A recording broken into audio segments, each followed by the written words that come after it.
مساء الخير عليكم البنات، ان شاء الله تكونوا بخير لاباس. الحمد لله، انا الحمد لله راني في نعمه.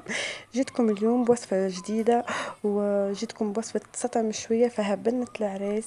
ان شاء الله تجربوها وتعجبكم. بدون اطاله نشوفوا مع بعضنا المقادير. عندي هنا 6 قرون فلفل حارين، كنت غسلتهم ونشفتهم مليح. عندي حبتين من الطماطم، عندي 6 سنة تاع ثوم صغيرين كما هاكم تشوفوا. وعندي شويه طون تاع زيت، عندي شويه فحيت، راس الحانوت، كمون اخضر، فلفل اسود، نصف واحد قطعه تاع جمبو، وملعقه صغيره تاع طماطم مصبره. الان نروح نحط الفلفل تاعي على النار، نخليه ينشوطو مليح. نتمنى انه الفيديو يعجبكم، وما تنسونيش ديما بالجيم وتشتركوا في القناه وتبارطاجوا الفيديو وتفعلوا الجرس باش يصلكم كل جديد. ان شاء الله الفيديو ما يكونش طويل عليكم ونكون افدتكم. نبقى نقلب فيه هكا بشوي لين يتشوطوا لي كامل بلا ما نرشيهم. لهنا حطيت جبت الثوم تاعي، قعدت نشوطه حتى هو لازم يتشوط. وحطيت الطماطم، نبقى نقلب فيهم.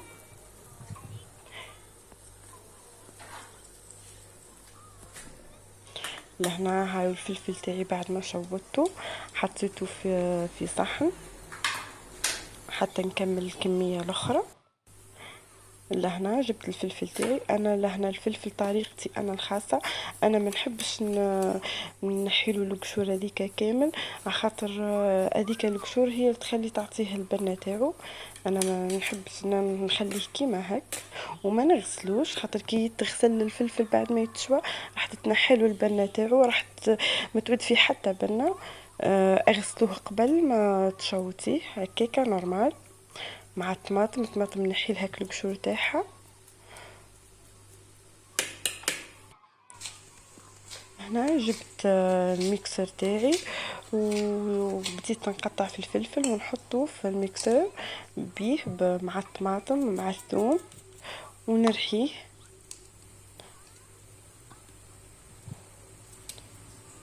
جبت هنا الثوم تاعي كما راهم. هنا هاني جبت حبة طماطم وبديت نقطع فيها تقطيع عشوائي.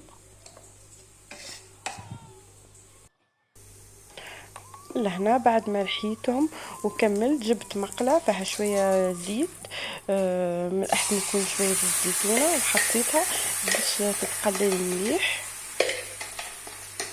مليح ونبقى نحرك فيها مع المقله.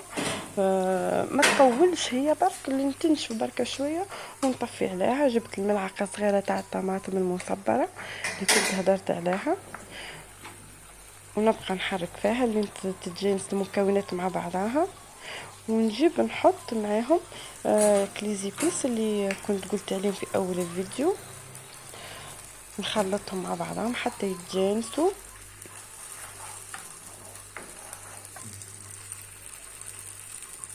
انا هنا حطيت قطعه الجمبو.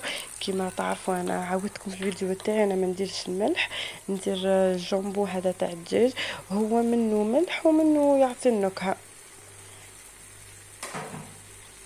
وما نديرش قطعه كامله، خاطر قطعه كامله ياسر، ندير كان ربع مثلا. هنا جبت اقل من نصف فنجان تاع تاي، فيه شويه ماء، ما هو بارد ما هو سخون، ماء عادي تاع العين. ودرته باش كي تتقلبها مليح. هنا نخليها لين تنشف ونرجع لكم في طبق التقديم. انها هي سلطه بشويه تاعي واجده. كنت زينتها بشويه تاع طون، شويه معدنوس، ودرت لها عظمه من هنا. زينتها، التزيين ديما يبقى اختياري. ان شاء الله يكون نال اعجابكم الفيديو. ما تنسونيش